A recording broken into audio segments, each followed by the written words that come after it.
Welcome to my YouTube channel story line 2026 में आप सभी दोस्तों का एक बार फिर से स्वागत है।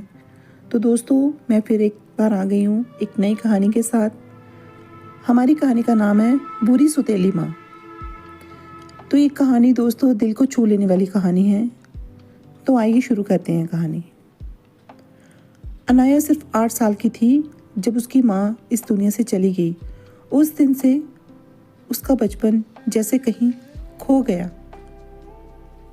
पापा राघव उसे बहुत प्यार करते थे, लेकिन घर और नौकरी के बीच वो थक जाता था। कुछ सालों बाद लोगों के कहने पर राघव ने दूसरी शादी कर ली। नई माँ का नाम था कामिनी। शुरू में सब ठीक था। कामिनी अनाया से प्यार से बात करती, उसके बाल बना देती, स्कूल भेजती।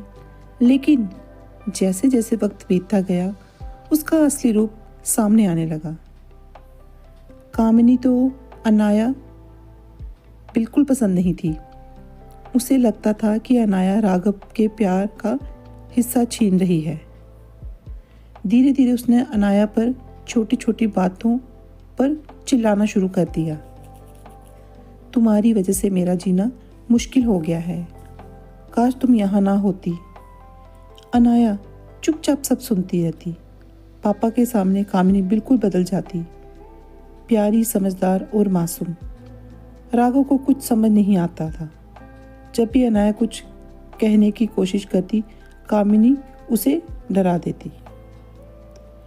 अगर पापा को बताया तो तुम्हारी जिंदगी और मुश्किल बना दूंगी। उसका बचपन दर्द भरा था।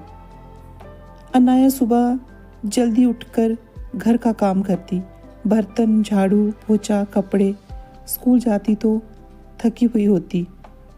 उसके मार्क्स गिरने लगे। एक दिन स्कूल में टीचर ने पूछा, अनाया क्या बात है, तुम इतनी उदास क्यों रहती हो?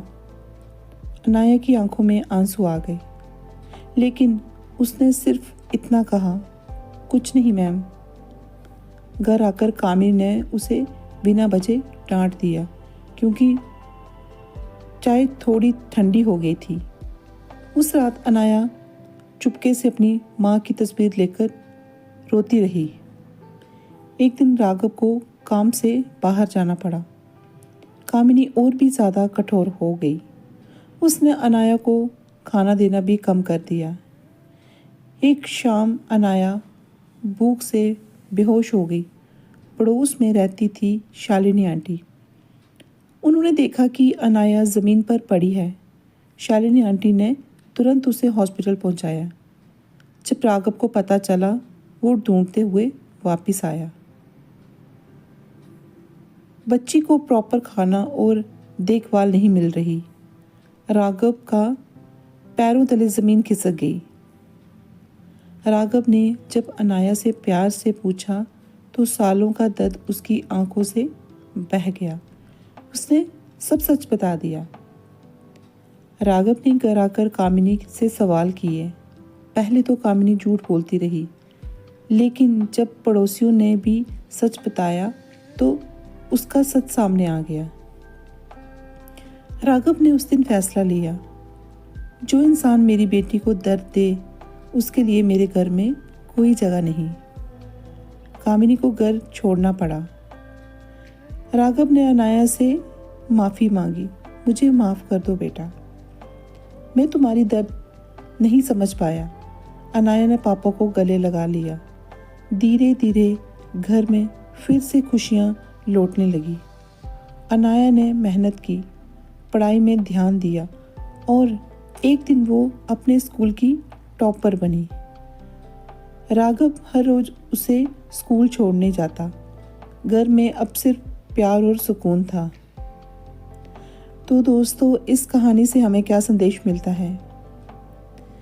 हर सौतेली माँ बुरी नहीं होती, लेकिन जब कोई माँ के नाम को बदनाम करता है तो सबसे ज़्यादा दर्द बच्चे को होता है। अनाया ने अपने दर्द को अपनी ताकत बना लिया। उसने साबित कर दिया, जो बच्चे मुश्किलों में भी हिम्मत नहीं हारते, उसे दुनिया की कोई ताकत नहीं हरा सकती। तो दोस्तों, ये थी हमारी आज की कहानी। अगली कहानी के लिए हमारे चैनल को लाइक सब्सक्राइब करना ना भूलें।